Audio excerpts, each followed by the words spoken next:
This channel does not promote any violent, harmful, or illegal activities. All content provided by this channel is meant for an educational purpose only. I welcome you all to Election Commission of India's press conference on Special Intensive Revision.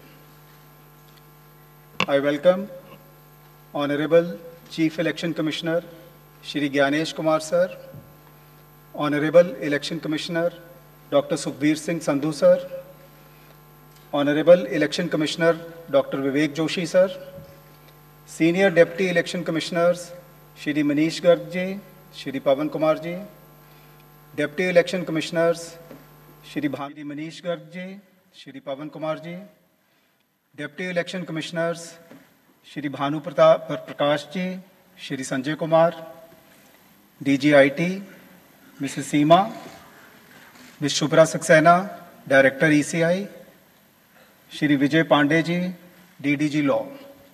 I am Ashish Goel, DG Media.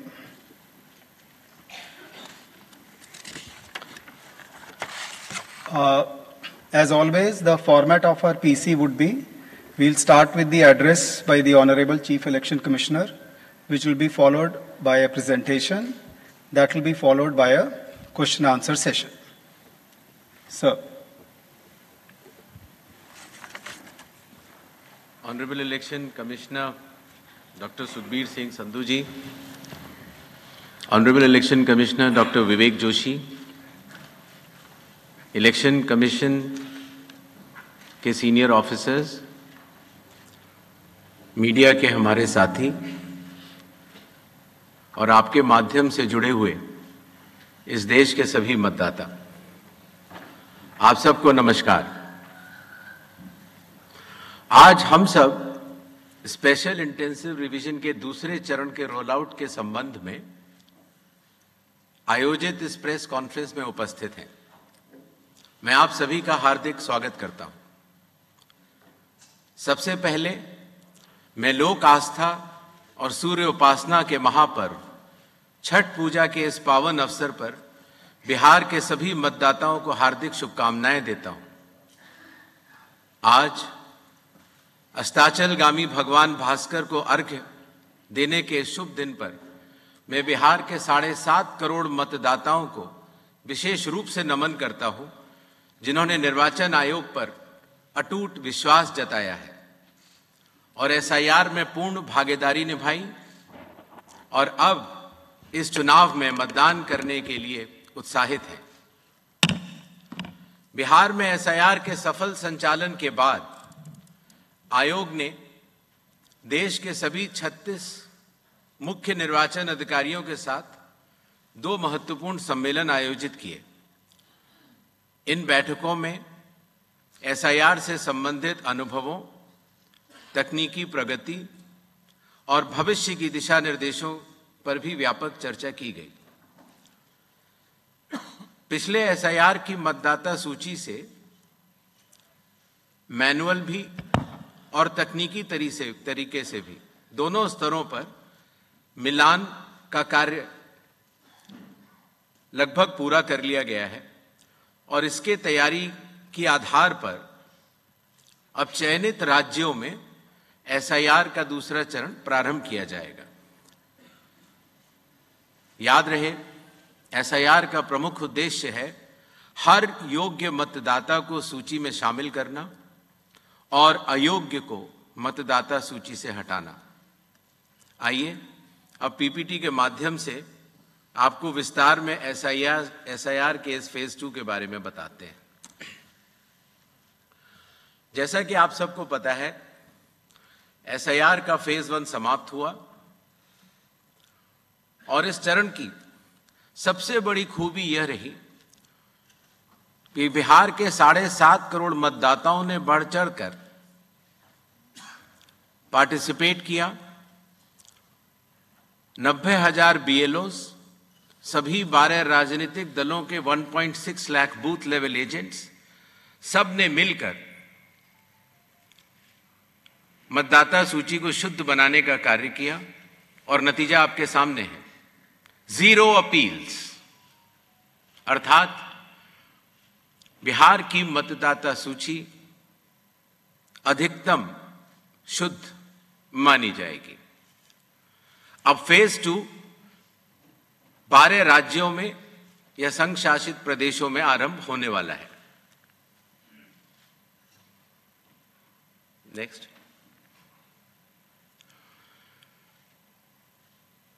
किसी भी मतदाता के लिए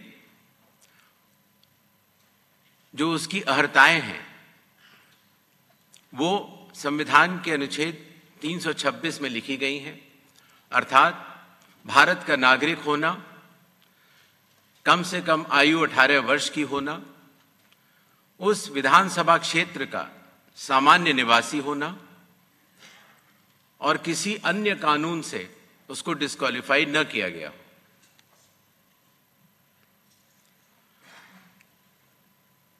SIR की आवश्यकता के बारे में काफी चर्चा हो चुकी है, लेकिन फिर भी चुनाव आयोग एक बार आपको बताना चाहेगा कि चुनावी कानून के तहत हर चुनाव से पहले इलेक्टोरल रोल का रिवीजन आवश्यक है, और या जब भी चुनाव आयोग आवश्यकता अनुसार निर्धारित करे। विगत कुछ दशकों से लगभग हर राजनीतिक पार्टी ने मतदाता सूची के शुद्ध न होने के ऊपर चुनाव आयोग को लगातार शिकायतें दी हैं। पहले सन 1951 से लेकर 2004 तक लगभग 8 बार स्पेशल इंटेंसिव रिवीजन इस देश में चुनाव आयोग ने कराया है, और आखिरी इंटेंसिव रिवीजन लगभग 21 साल पहले 2002 से लेकर 2004 की मियाद में पूरा किया गया था। इस लंबे दौर में, 2 दशकों से भी अधिक लंबे दौर में, मतदाता सूची में कई परिवर्तन आवश्यक हो जाते हैं, जैसे कि भारत की विकास गाथा के साथ साथ लोगों का माइग्रेशन के साथ साथ कई बार उनका वोट पुरानी जगह भी बना रह जाता है और नई जगह भी बन जाता है, अर्थात एक से जगह ज्यादा रजिस्टर होने वाले वोटर्स, कई बार किसी की डेथ होने के बाद भी उसका नाम न हटाया जाना, या गलती से किसी भी विदेशी नागरिक का नाम मतदाता सूची में आ जाना। इन चारों कारणों की वजह से चुनाव आयोग ने निर्णय लिया कि पूरे देश में चरणबद्ध तरीके से एसआईआर कराया जाए, और इसकी पहली कड़ी बिहार आपके सामने समाप्त भी हो चुकी है और बड़े सफलतापूर्वक लोगों ने चुनाव आयोग पर विश्वास भी जताया है। एसआईआर करते समय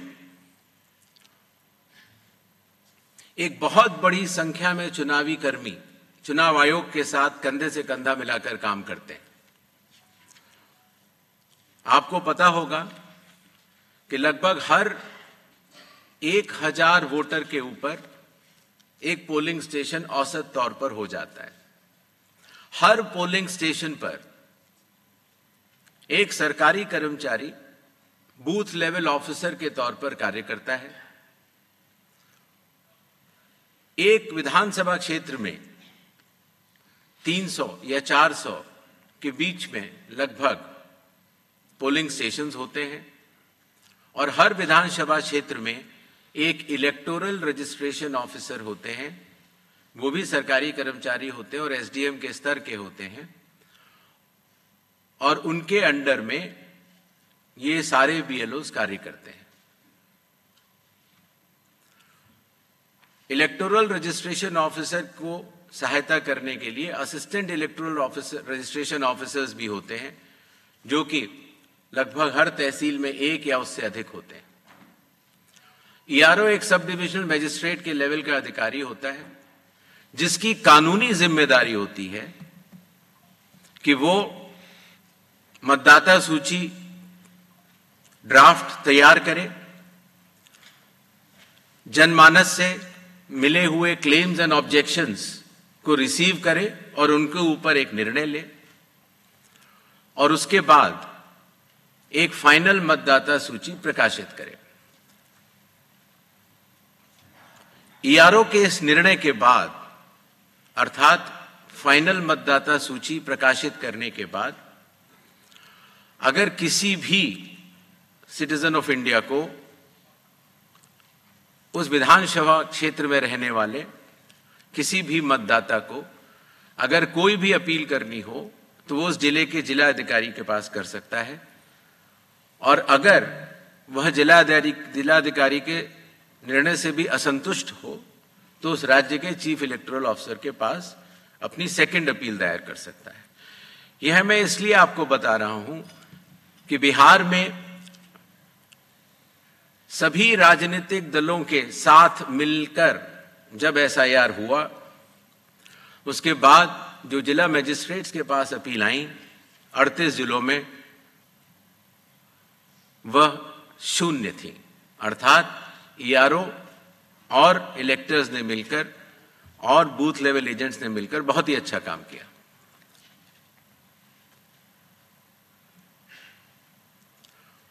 एसआईआर के समय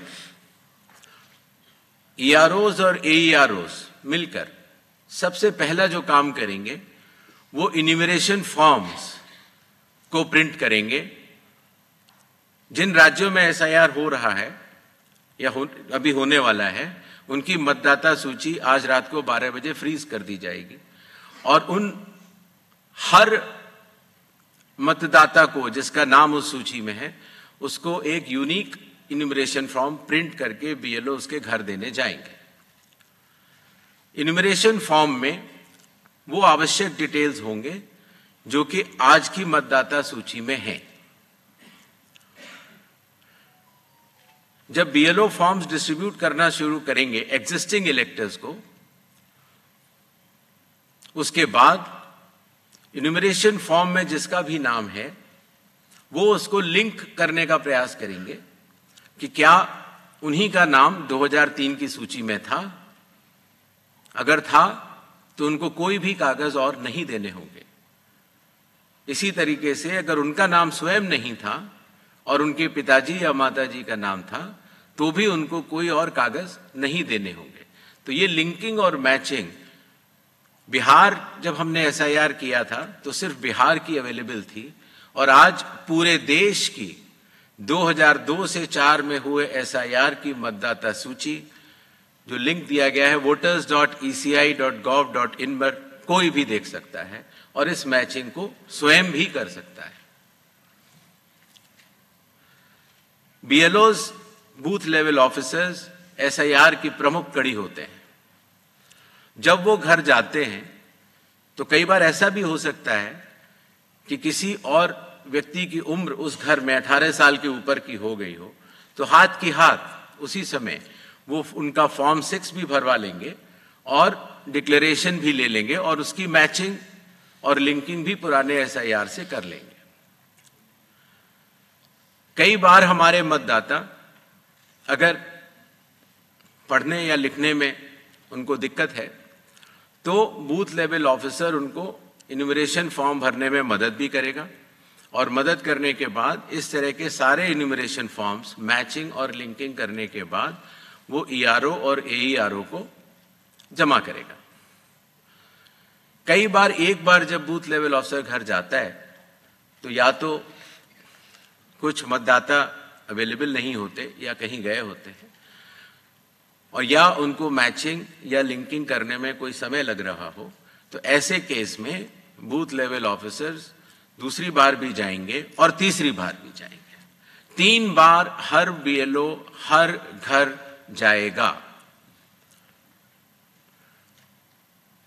जो प्रवासी लोगों की समस्या को हटाने के लिए, जो राज्य से कुछ समय के लिए बाहर गए हुए हैं लेकिन वहीं के सामान्यतः रहने वाले हैं, वो ऑनलाइन भी भर सकते हैं, और खास तौर से कई बार अर्बन वोटर्स को, क्योंकि उनके दिन के समय ही ऑफिस आवर्स रहते हैं, तो वो भी ऑनलाइन भर सकते हैं।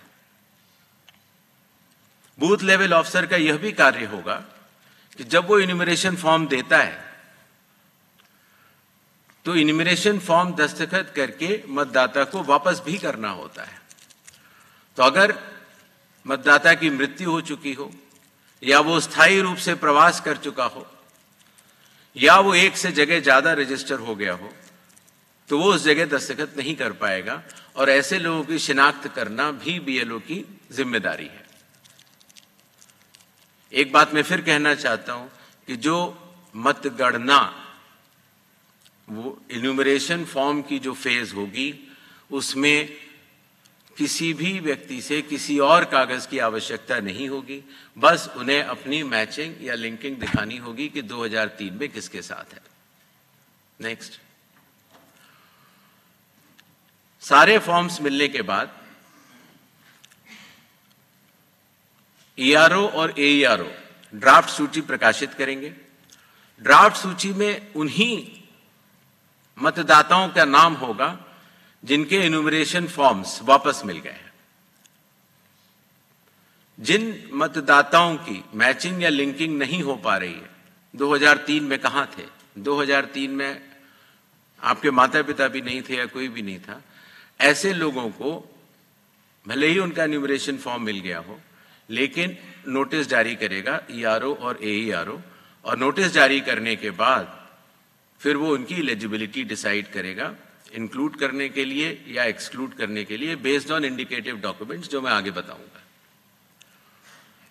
ईआरओस और एईआरओ की यह जिम्मेदारी होगी कि कोई भी योग्य मतदाता छूटे ना, और कोई भी अयोग्य मतदाता सूची में अंदर ना आ पाए।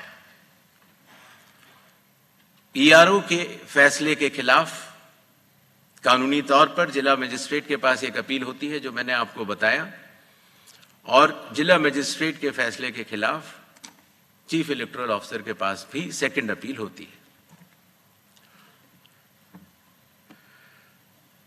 जो प्री इन्यूमरेशन फेज है, जो आज रात को 12 बजे से शुरू होगा, उसमें कंप्यूटर मैचिंग और लिंकिंग पिछले एसआईआर से ईसीआई नेट के जरिए की जा रही है, उसको आगे बढ़ाया जाएगा। मैनुअल मैचिंग और लिंकिंग काफी हद तक बूथ लेवल ऑफिसर्स ने इन राज्यों में कर ली है, और ट्रेनिंग जो बीएलओस की है, ईआरओस की है और डीओस की है। हालांकि काफी ट्रेनिंग हम लोग यहाँ ट्रिपल आईडीएम में कर चुके हैं, बट एक बीएलओ, ईआरओ और डीओ की ट्रेनिंग कल से शुरू होगी। सभी राजनीतिक दलों से 6 नेशनल पार्टीज जो कि हर राज्य में मौजूद हैं, और हर राज्य की जो स्टेट पॉलिटिकल पार्टीज हैं, उन सभी से निवेदन है कि वो अपने बूथ लेवल एजेंट्स, अगर उन्होंने नामित नहीं किए हैं किसी भी बूथ पर, तो जरूर कर लें। साथ ही साथ सभी चीफ इलेक्टोरल ऑफिसर्स को, डिस्ट्रिक्ट इलेक्शन ऑफिसर्स को और ईआरओस को यह निर्देश भी होंगे कि कल से शुरू होकर परसों तक वो सभी पॉलिटिकल पार्टीज को के साथ मीटिंग करेंगे और पूरी एसआईआर की प्रक्रिया को उनके समक्ष डिटेल में बतलाएंगे। जहां तक बूथ लेवल एजेंट्स का सवाल है हर पॉलिटिकल पार्टी के, जैसा कि बिहार में था, हर बूथ लेवल एजेंट एक दिन में 50 इन्यूमरेशन फॉर्म्स जो साइंड हो इलेक्टर्स के वो कलेक्ट भी कर सकता है, उसके ऊपर अपना सर्टिफिकेशन दे सकता है और बूथ लेवल ऑफिसर्स को भी दे सकता है। इससे जो चुनावी कर्मी हैं और जो राजनीतिक दलों के नुमाइंदे हैं, दोनों मिलकर साथ काम कर सकते हैं। इन्यूमरेशन फेज में इन्यूमरेशन फॉर्म की प्रिंटिंग, डिस्ट्रीब्यूशन, मैचिंग और लिंकिंग विद 2002, 3 या 4 इलेक्टोरल रोल्स और इन्यूमरेशन फॉर्म्स को वापस कलेक्ट करने का कार्य होगा। और साथ ही साथ, जैसा आप सबको पता है, मतदाताओं की सुविधा के लिए चुनाव आयोग ने निर्णय लिया है कि किसी भी मतदान केंद्र में 1200 से अधिक मतदाता नहीं होने चाहिए, जिससे कि भीड़ न लगे। उसके हिसाब से रैशनलाइजेशन ऑफ पोलिंग स्टेशंस भी होगा। सारे इन्यूमरेशन फॉर्म्स जो वापस आने थे, उनके आने के बाद इलेक्टोरल रोल्स की ड्राफ्ट पब्लिश की जाएगी। ये सारी स्टेप्स वही हैं जो बिहार में हुई हैं। और उसी के साथ साथ चूंकि इन्यूमरेशन फॉर्म लेते समय ये पता लग जाता है कि ये व्यक्ति एब्सेंट हैं या शिफ्टेड हैं या डेड हैं या उनके डुप्लीकेट वोट्स बने हुए हैं, उन सब की लिस्टें बिहार में भी वो सभी BLA से भी शेयर की गई थी। पंचायत या पब्लिक ऑफिसेज के नोटिस बोर्ड पर भी लगाई जाएंगी और CEO के वेबसाइट पर भी अवेलेबल होंगी, जिससे कि कोई भी व्यक्ति एपिक नंबर लगा के देख सकता है कि उसका, जैसे पिताजी का नाम अगर उसकी मृत्यु हो गई है तो वहीं पर है कि नहीं। ड्राफ्ट सूची पब्लिश होने के बाद जिन लोगों की मैचिंग या लिंकिंग 2003 या 2 या 4 से नहीं हो पाई है, उनको ERO नोटिस जारी करेंगे। नोटिस के बाद हियरिंग होगी और हियरिंग में जो भी इंडिकेटिव डॉक्यूमेंट्स हैं उनको चेकिंग किया जाएगा और ERO ये भी उनसे पूछेगा कि 2003 में आप कहाँ थे या आपके माताजी पिताजी कहाँ थे, जिससे अगर लिंकिंग नहीं भी हो पाई है तो वो भी कर पाए। साथ ही साथ क्लेम्स एंड ऑब्जेक्शंस का पीरियड भी शुरू हो जाता है। तो किसी व्यक्ति का, योग्य व्यक्ति का अगर नाम छूट गया है तो अपना क्लेम वो जमा कर सकता है इंक्लूजन के लिए, फॉर्म 6 भर सकता है डिक्लेरेशन के साथ, या ऑब्जेक्शंस भी दे सकता है फॉर्म 7 में, या कई बार उसके नाम में अगर गलती हो या किसी और एंट्री में अगर गलती हो तो फॉर्मेट भी दे सकता है। तो ये क्लेम्स एंड ऑब्जेक्शंस रिसीव का पीरियड होता है जो कि किया जाएगा, बिहार में भी किया गया था, और उसके ऊपर EROs अपना निर्णय लेंगे।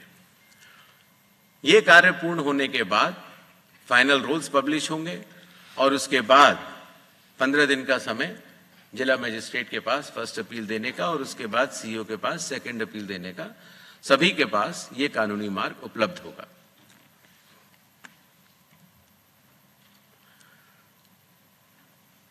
जैसा कि बिहार में चुनाव आयोग ने बहुत सफलतापूर्वक दर्शाया कि जो वल्नरेबल ग्रुप्स होते हैं, खास तौर से जो बुजुर्ग हैं या बीमार हैं या दिव्यांग हैं या कई बार हमारी बुजुर्ग महिलाएं हैं, तो इनको अगर किसी भी मैचिंग करनी है 2003 से या लिंकिंग करनी है, उन्हें कंप्यूटर नहीं आता, उनके पास मोबाइल नहीं है या उनको कोई सर्टिफिकेट बनवाना है, तो वॉलंटियर्स जो है वो या तो सरकारी कर्मचारी होते हैं या NCC या NSS के वॉलंटियर्स होते हैं।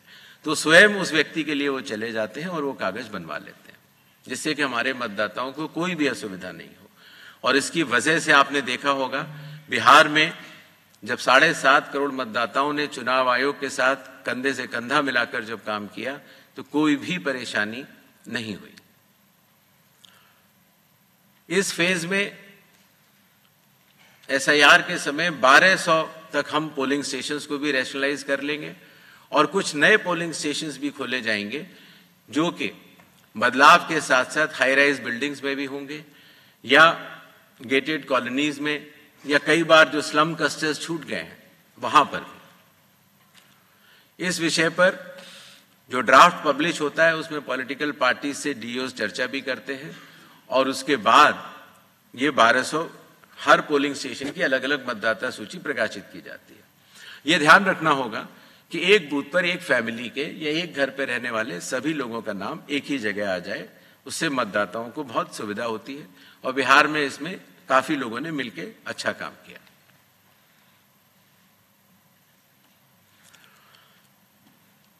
जो बिहार का SIR हम लोगों ने कराया उससे चुनाव आयोग को ये भी समझ में आया कि इन्यूमरेशन फॉर्म में एक छोटा सा परिवर्तन करना आवश्यक है।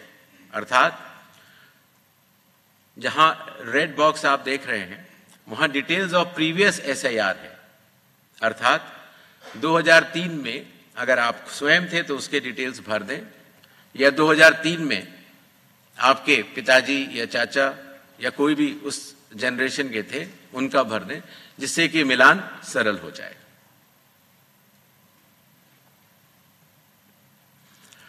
जो इन्यूमरेशन फॉर्म दिया जाएगा उसमें काफी चीजें प्री प्रिंटेड होंगी। मतदाता का नाम, उसका एपिक नंबर, उसका पता, सीरियल नंबर, पार्ट, कौन सी असेंबली है और उसका पुराना फोटो। एक QR कोड भी दिया जाएगा जिससे कि उस QR कोड को स्कैन करके आप स्वयं देख सकते हैं। सभी मतदाताओं से चुनाव आयोग का यह आग्रह रहेगा कि जहां पेस्ट करेंट फोटो लिखा हुआ है वहां पर अपनी नई और रंगीन फोटो, कलर्ड फोटो वहां पर अगर लगाएंगे तो जब भी आपका नया एपिक कार्ड बनेगा तो उसमें वो फोटो लगाई जाएगी तो अच्छा लगेगा। शिनाख्त में भी आसानी होती है, बिकॉज कई बार वोटर कार्ड्स में लोगों के बहुत पुराने पुराने फोटो लगे हुए हैं। इन्यूमरेशन फॉर्म का ये हिस्सा है जो प्री प्रिंटेड के बाद नीचे आता है, उसमें ये डिटेल्स इलेक्टर्स को भरने होंगे। आधार नंबर बिहार में भी ऑप्शनल तरीके से चुनाव आयोग ने लिया था और इस बार भी आधार नंबर लिया जाएगा। फादर का नाम भी है, एपिक भी है, आपके स्पाउस, मदर, फादर का नाम भी है, डेट ऑफ बर्थ भी। जी, जो प्रीवियस SIR के जो 2 खाने मैंने आपको बताए थे उसमें स्वयं का अगर नाम है तो पहला जो बाईं तरफ वाला बॉक्स है जिसमें इलेक्टर का नाम, एपिक अगर उसका है उस समय तो, बिकॉज 2003 में कई लोगों के पास एपिक नंबर नहीं था। रिलेटिव का नाम, कई बार फादर का नाम होता है और रिलेशनशिप तो वहां पर फादर होगा। किस जिले में है, जैसे ही आप जिला लिख देंगे या स्टेट या AC लिख देंगे तो जो सारी जो मतदाता सूची पूरे देश की अवेलेबल है 2003 में, उससे सेलेक्ट करना और उससे मैचिंग करना बहुत आसान हो जाता है। इसी तरीके से अगर आपका नाम नहीं है 2002, 3 या 4 की मतदाता सूची में तो आप अपने फादर, मदर या जो भी उस श्रेणी के जो रिलेटिव्स हैं उनके डिटेल भर सकते हैं, तो उससे भी ये मैचिंग सरल हो जाती है। क्लेम्स एंड ऑब्जेक्शंस के पीरियड में फॉर्म 7 और फॉर्म 8 की आवश्यकता पड़ती है और फॉर्म 6 तो खैर चूंकि इन्यूमरेशन फेज में ही इस बार हम कलेक्ट कर ले रहे हैं। बिहार में हम लोगों ने उसको बाद में किया था, लेकिन इस बार हम शुरू से ही कर ले रहे हैं।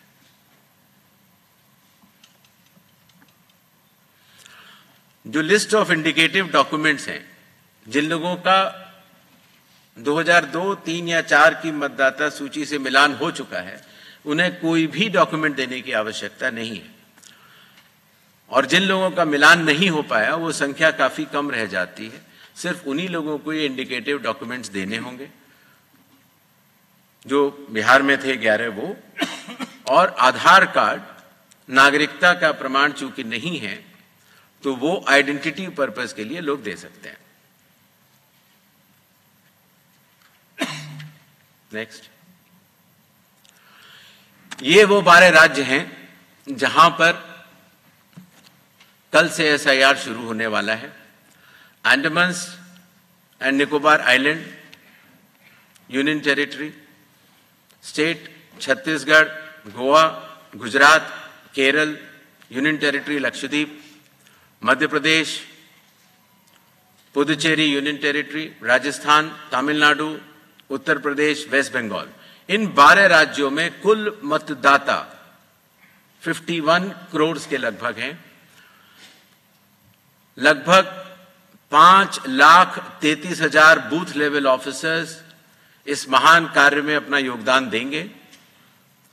लगभग 7,64,000 बूथ लेवल एजेंट्स जो पार्टीज द्वारा नामित हैं वो इसमें अपना योगदान देंगे और लगभग 10,500 EROs और लगभग 321 कलेक्टर्स, ये पूरी चुनावी कर्मियों की जो टीम है वो इस SIR की फेज 2 में कार्य करेगी और इसको सफल बनाएगी। Schedule,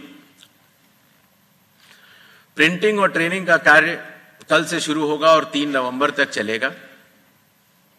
house to house enumeration 4 नवंबर से 4 दिसंबर तक। Publication of draft electoral rolls 9 दिसंबर 2025। क्लेम्स एंड ऑब्जेक्शंस का पीरियड 9 दिसंबर 2025 से लेकर 8 जनवरी 2026। जिन लोगों को नोटिस जाएंगे उनकी हियरिंग और वेरिफिकेशन का समय 9 दिसंबर से 31 जनवरी तक होगा और फाइनल इलेक्टोरल रोल्स 7 फरवरी 2026 को प्रकाशित किए जाएंगे।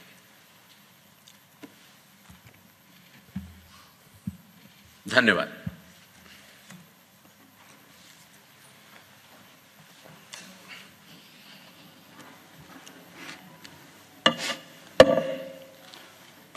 Now we'll start with the question and answer session. As per our previous format, we will be taking questions in groups of 5. And please be rest assured that maximum number of questions will be taken. Why? Sir, I will ensure that your question is taken. Please be seated. Sir, your question will be taken. That's all. चलिए, कोई बात नहीं. Please don't disrupt the conference. Your question will be entertained and taken. In the interest. No, then I will not be able to entertain lot of questions. I have so many people. I don't have one person. Your question will be entertained. Yes. दीजिए इधर. Excuse me. ऊपर दीजिए, वो blue shirt में दीजिए. Sir नमस्कार, नीरज हूँ news 18 India से। हमारा सवाल ये है आपसे कि आपने जो 12 राज्यों के नाम दिए हैं और केंद्र शासित प्रदेश के, आगामी जो 5 राज्यों के चुनाव है, क्योंकि अगले साल मध्य में वहाँ चुनाव होने, उसमें असम भी है। असम में आपने SIR कराने का फैसला नहीं किया है दूसरे चरण में, तो इसकी वजह क्या है, कारण क्या है, और यहाँ कब कराएंगे? Sir, I'm Shriparna from the Hindu newspaper. In Bihar, the Election Commission has said that new EPIC cards would be given to all voters. What is the progress on that, and will the same be done for all these 12 states and rest of the states undergoing SIR as well?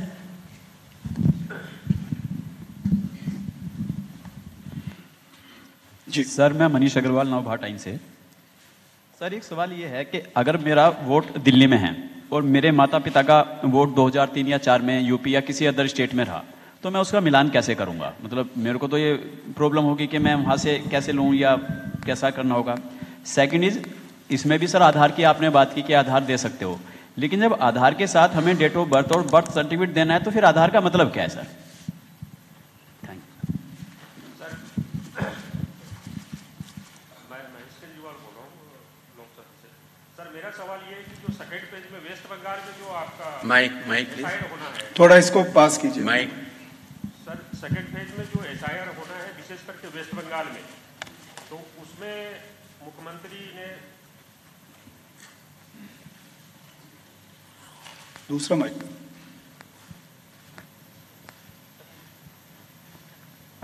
Hello sir, मेरा सवाल ये है कि जो waste Bengal में विशेषकर जो SIR होगा, तो उसकी मुखालत काफ़ी समय से CM खुद कर रही है। उसको लेकर जो गतिरोध है आपके और उनके बीच में, तो इसको लेकर क्या कोई विशेष बैठक होगी आपके बीच में?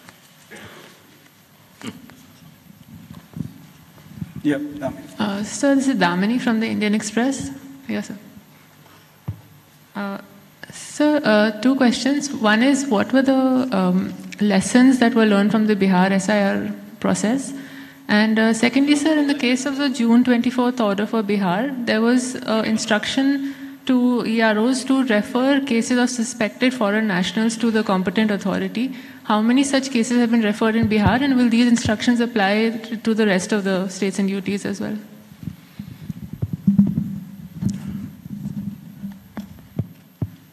आसाम का एक विषय पूछा गया। जैसा कि आप सब लोगों को विदित होगा, भारतीय नागरिकता कानून में आसाम के लिए नागरिकता के लिए अलग प्राविधान है। और दूसरा विषय ये है कि माननीय सुप्रीम कोर्ट की देखरेख में वहां पर नागरिकता की जांच का कार्यक्रम लगभग पूर्ण होने वाला है। ऐसी स्थिति में जो ये 24 जून का SIR का ऑर्डर था, वो पूरे देश के लिए था, वो आसाम पर लागू नहीं होता, और इसलिए आसाम के लिए अलग से रिवीजन के आदेश जारी किए जाएंगे। जहां तक नई एपिक की बात थी, तो जिन लोगों की एंट्रीज में बदलाव हुआ, जिनके एड्रेस में बदलाव हुआ या जिनके पोलिंग स्टेशन में बदलाव हुआ, उन सभी को नए एपिक बिहार में मिले हैं।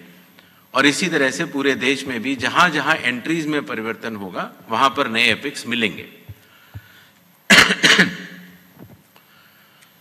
जो मैचिंग और लिंकिंग का प्रश्न पूछा गया, voters.eci.gov.in पे अगर आप जाएंगे तो आप 2002, 2003 और 2004 की मतदाता सूची को स्वयं देख सकते हैं। BLO भी स्वयं देख सकता है। सूची देखने के लिए आपको उसमें सबसे पहले राज्य बताना होगा, फिर आपको जिला बताना होगा, और उसके बाद जिले में वो सर्च की जा सकती है कि मेरा नाम कहाँ है। इसीलिए अगर आप दिल्ली में हैं और आपके अगर माता पिता यूपी के रहने वाले थे, मान लीजिए लखनऊ के रहने वाले थे, तो आपको उधर जाना है यूपी पर, फिर लखनऊ बटन दबाना है, फिर माता पिताजी को वहाँ सर्च कर लेना है और आपको लिंक का वो बटन दबा देना है। इतनी सरल प्रक्रिया उसको हमारे IT डिपार्टमेंट ने बनाई है।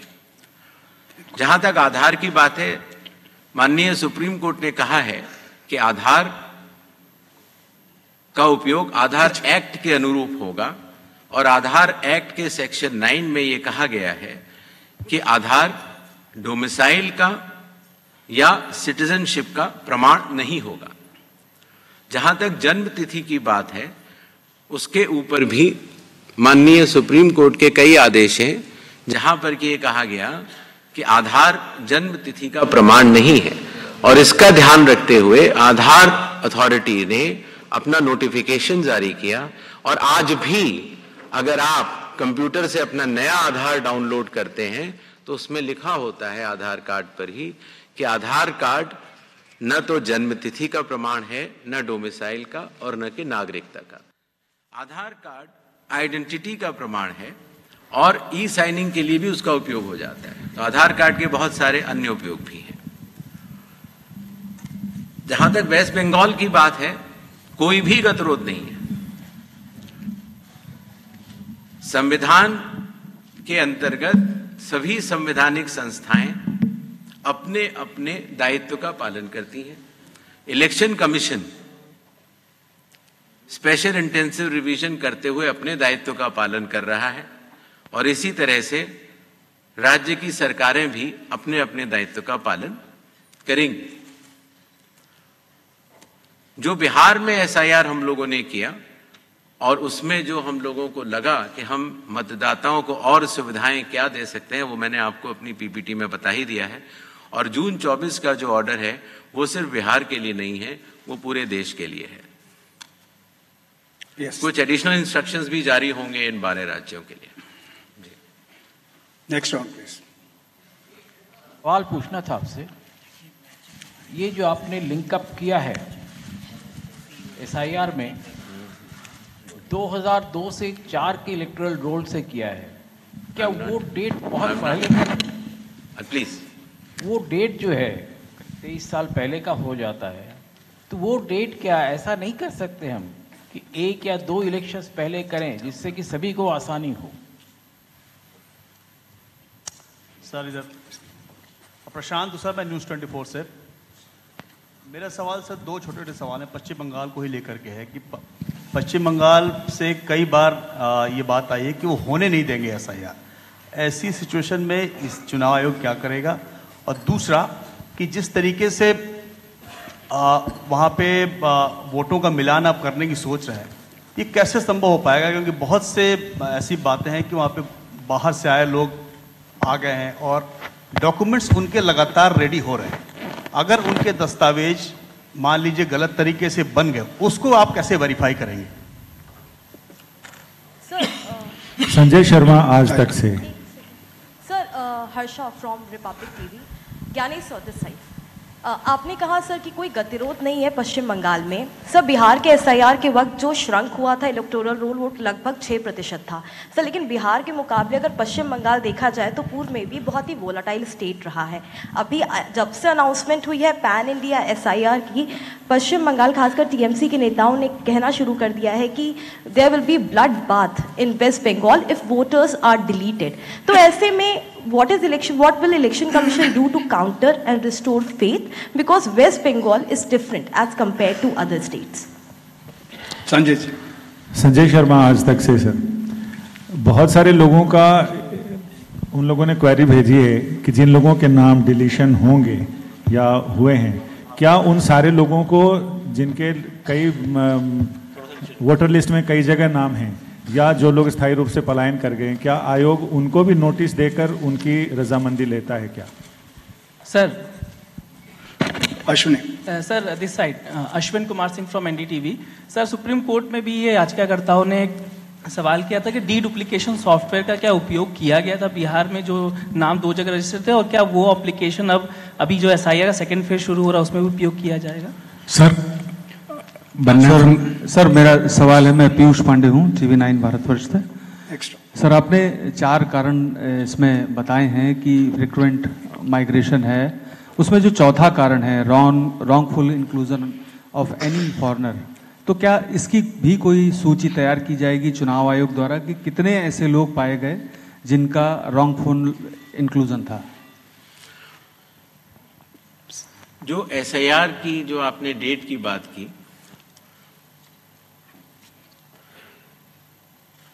भारतीय नागरिकता कानून के अंतर्गत अगर आप 1 जुलाई 1987 से पहले भारत में अगर पैदा हुए हैं तो आपको भारत का नागरिक माना जाता है।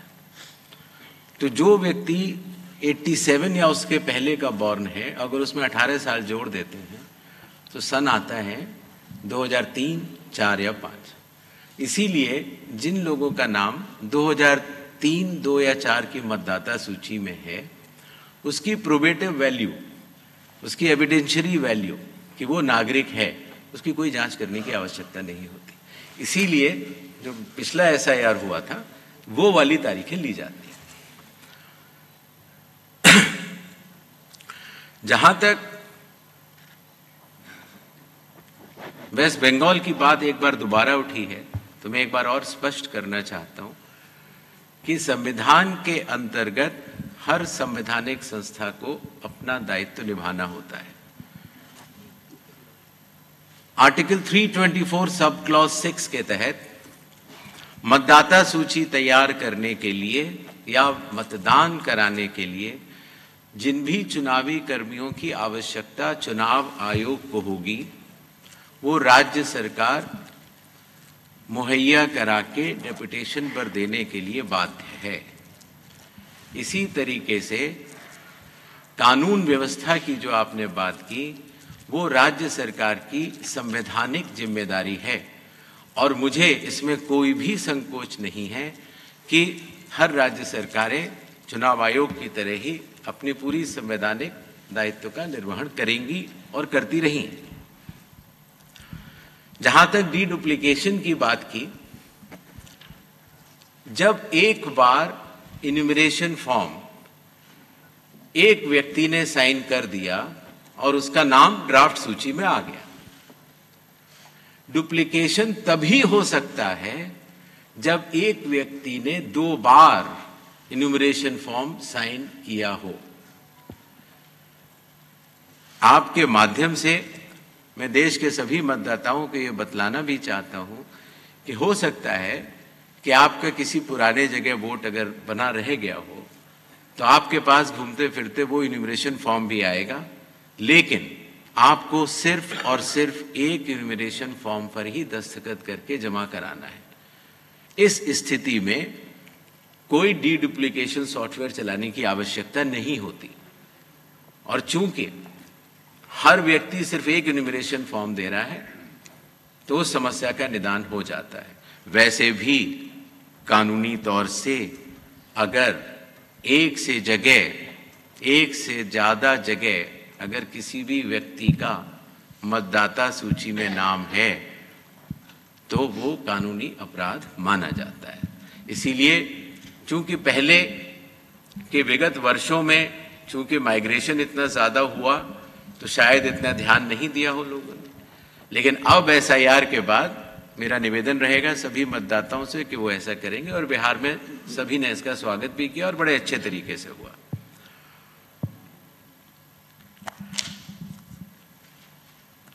रॉन्गफुल इंक्लूजन ऑफ फॉरेनर्स, कई बार अगर किसी व्यक्ति ने जो कि हमारे देश का नागरिक नहीं है और आने के बाद अगर उसने कुछ कागज बनवा लिए हैं तो आपने नोटिस किया होगा जो हमारी प्रेजेंटेशन थी कि सबसे पहले इन्यूमरेशन फेज में हम ये मिलान करेंगे कि 2002, 3 या 4 में आप या आपके वरिष्ठ जो वंश के लोग थे वो कहाँ थे। अगर उससे मिलान हो जाता है तो फिर ये बात खत्म हो जाती है। जो लोगों का मिलान नहीं होगा उनको नोटिस जारी होगा, और नोटिस जारी होने के बाद उन्हें वो कागज़ दिखाने होंगे, और उसके साथ साथ ये भी बतलाना होगा कि 2003 में वो कहाँ थे। ये करना बहुत आवश्यक है।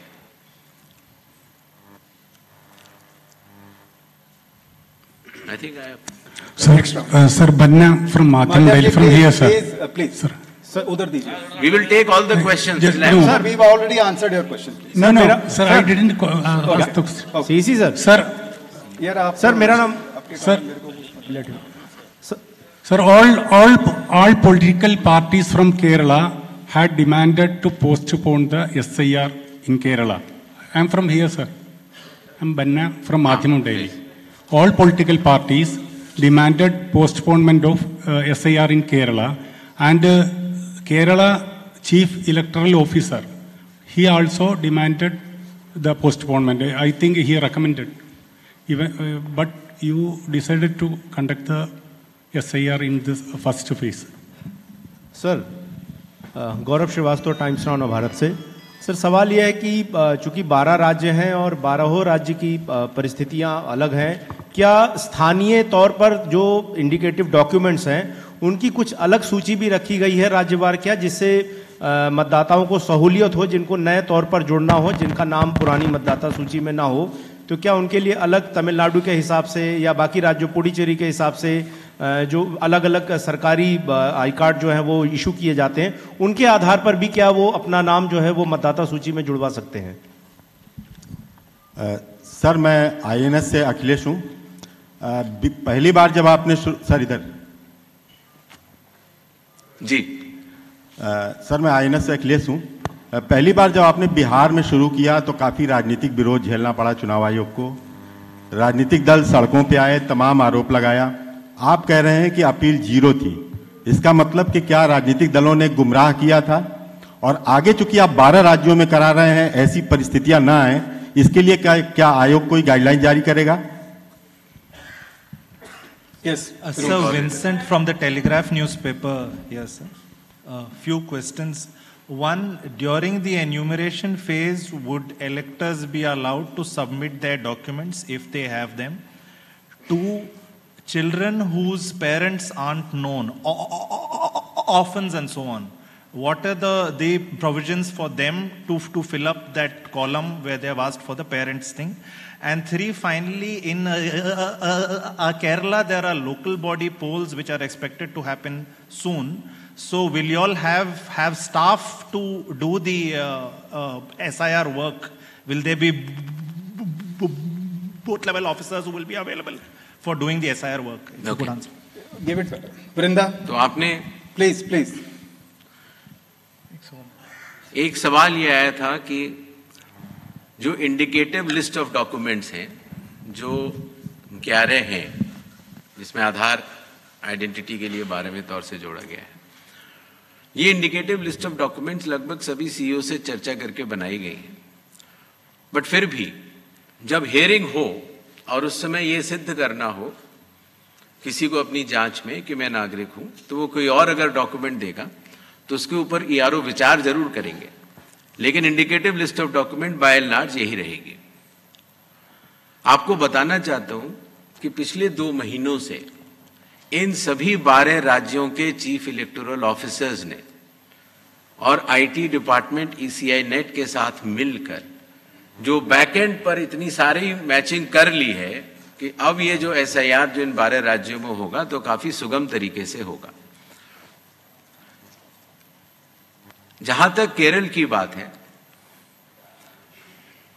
जैसा कि मैंने पहले कहा था, संविधान के अंतर्गत निर्मित सभी संवैधानिक संस्थाओं को अपने दायित्व का निर्वहन करना होता है। चुनाव आयोग अपने दायित्व का निर्वहन कर रहा है और मैं मानता हूं कि संविधान सभी संवैधानिक संस्थाओं के लिए सर्वोपरि होता है। जहां तक बिहार में राजनीतिक दलों की तरफ से कुछ शब्द कहे गए। उन्होंने एसआईआर का विरोध राजनीतिक दलों ने किया होगा, ऐसा चुनाव आयोग नहीं मानता, क्योंकि जमीनी स्तर पर 1.6 लाख बूथ लेवल एजेंट्स ने सक्रिय तौर से बूथ लेवल ऑफिसर्स के साथ और मतदाताओं के साथ मिलकर काम किया। अकेले बूथ लेवल एजेंट्स नहीं, हर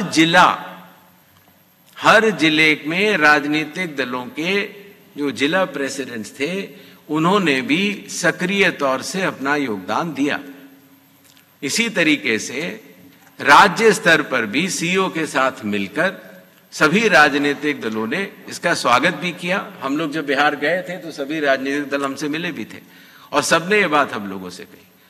अब जहां तक पॉलिटिकल स्टेटमेंट्स की बात है, उनके ऊपर चुनाव आयोग टिप्पणी नहीं करता है। इन्यूमरेशन फेज में कोई भी डॉक्यूमेंट देने की किसी को आवश्यकता नहीं है, सिर्फ और सिर्फ मिलान और मैचिंग होगी। जहां तक एक विषय में भूल गया, लोकल बॉडीज के इलेक्शंस की बात केरला में की गई थी, चूंकि वहां भी लोकल बॉडी इलेक्शंस नोटिफाई भी नहीं हुए हैं और इसीलिए एसआईआर वहां पर अनाउंस कर दिया गया है। और जहां तक स्टाफ की बात है, तो ये बात स्पष्ट होनी चाहिए कि चुनाव आयोग को मतदाता सूची या मतदान कराने के लिए जितने भी स्टाफ की जरूरत होती है, वो राज्य सरकारें संविधान के अनुच्छेद 326 सब क्लॉज 6 के अंतर्गत देने के लिए बाध्य होती हैं और संविधान का सम्मान सभी संवैधानिक संस्थाएं करती भी हैं। जहां तक उन बच्चों की बात है जिनके पेरेंट्स नहीं हैं, तो उन बच्चों के पास ये इंडिकेटिव डॉक्यूमेंट्स तो होंगे ही, तो इंडिकेटिव डॉक्यूमेंट्स होंगे। और दूसरी बात, ऐसे बच्चे जिनके माँ बाप भी नहीं हैं, तो कहीं तो उनके माँ बाप होंगे और जहां उनके माँ बाप होंगे उनसे उनकी मैचिंग और फिक्सिंग, जो मैचिंग और जो लिंकिंग की जाएगी जो मतदाता सूची से, वो बीएलओ भी कर लेगा और उसमें काफी कुछ काम पहले भी हो चुका है। नेक्स्ट वृंदा।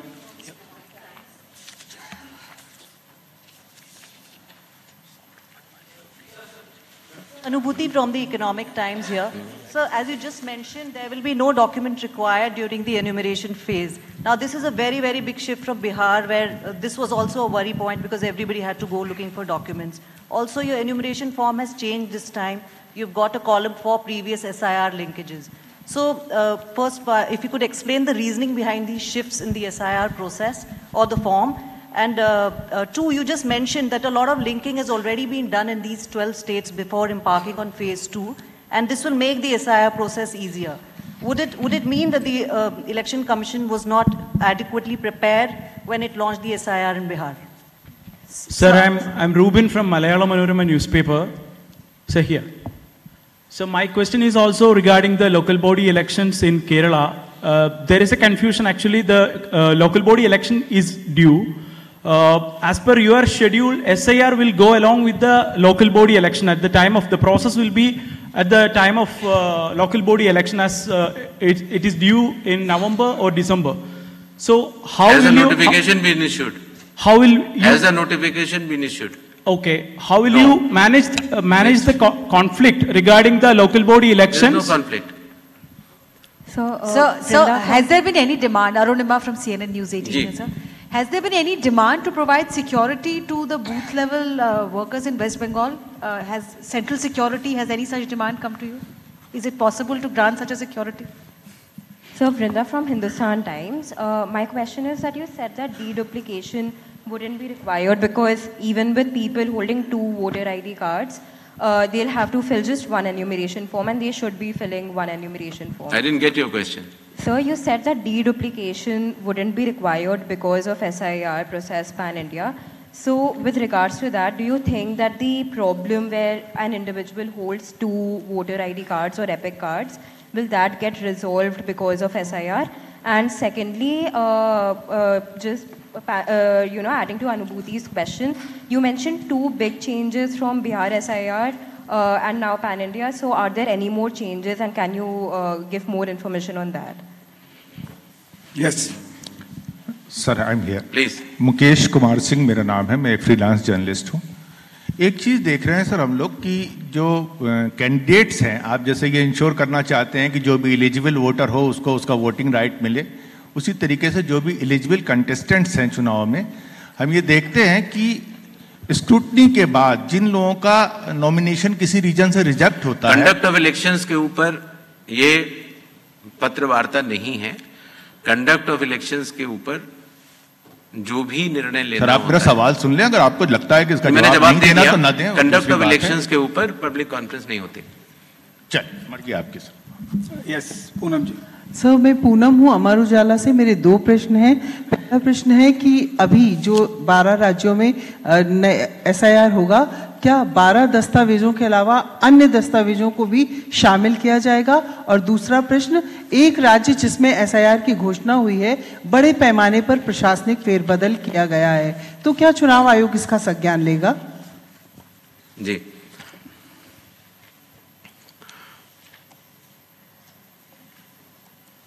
जो BLOs की सिक्योरिटी से संबंधित एक विषय उठाया गया, चुनाव आयोग को पूर्ण विश्वास है कि कानून व्यवस्था ठीक रूप से इन 12 राज्यों में चलेगी और इस तरह की आवश्यकता न पड़े, ऐसी हम कामना करते हैं। डीडुप्लीकेशन की जहां तक बात थी, शायद इस विषय को और गहराई से समझने की जरूरत है। एक व्यक्ति का एक इन्यूमरेशन फॉर्म प्रिंट होता है और वो व्यक्ति अगर उस इन्यूमरेशन फॉर्म पर दस्तखत करता है, उसको BLO वेरीफाई करता है, तो उसका नाम ड्राफ्ट लिस्ट में आ जाता है। अगर उस व्यक्ति के एक से ज्यादा जगह नाम है तो उतने इन्यूमरेशन फॉर्म अलग अलग जगह प्रिंट होंगे, जितने भी नाम है सबके प्रिंट होंगे। तो जब तक वो व्यक्ति मानसिक तौर से कानूनी अपराध करने के लिए तैयार है, तभी 2 इन्यूमरेशन फॉर्म पर वो दस्तखत करेगा, अन्यथा एक पर ही करेगा। बाकी ये टेक्निकल और श्रोडिंगर इक्वेशन और मैथमेटिकल डीडुप्लीकेशन जो चीजें होती हैं, वो तब की जाती हैं जब फील्ड टू पर हाउस टू हाउस सर्वे नहीं किया जा रहा हो।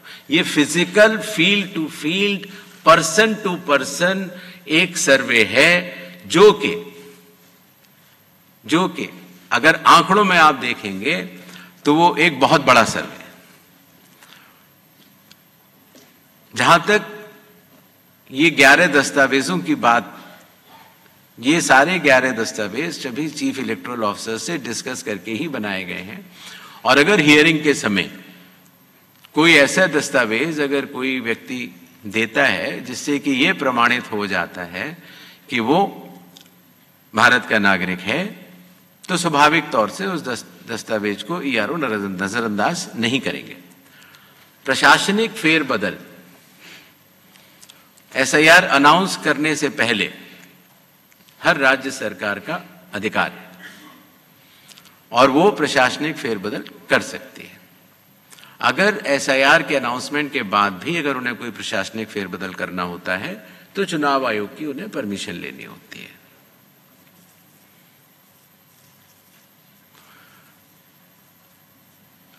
जब हमने बिहार का SIR कराया था, जब चुनाव आयोग ने उस पर 24 जून को अपने आदेश जारी किए और उसके बाद इन्यूमरेशन फेज रही और क्लेम्स एंड ऑब्जेक्शंस की फेज रही, तो उसके क्रियान्वयन में ये पाया गया कि शुरुआती दौर में दस्तावेज लेने की आवश्यकता नहीं है, क्योंकि अधिकांश जो मतदाता होते हैं वो कहीं ना कहीं लिंक्ड होते हैं या वहीं के रहने वाले होते हैं, तो उनको दस्तावेज देने की आवश्यकता ही नहीं है।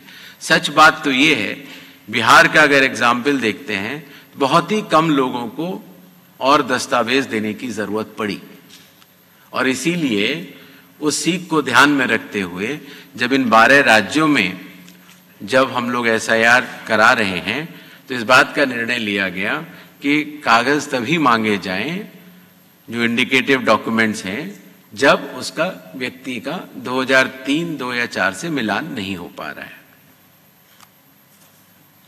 कंडक्ट ऑफ इलेक्शंस के समय चुनाव आयोग प्रेस कॉन्फ्रेंसेस में इन विषयों पर इसलिए जवाब नहीं देता है जिससे कि उसका राजनीतिक अर्थ इधर से उधर निकालने के बाद किसी भी राजनीतिक पार्टी को या तो फायदा या नुकसान नहीं होना चाहिए, इसका कोई और रीजन ना निकालना चाहिए। इसी तरीके से जो लोकल बॉडीज जो local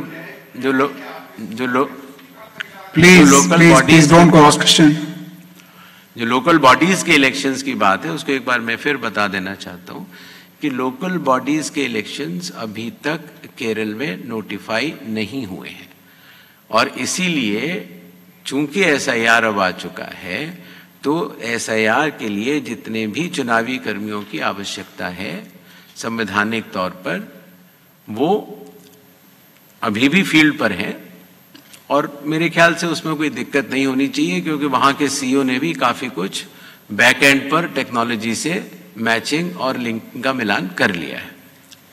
Thank you, sir. Thank you all. Please join us for tea in the atrium.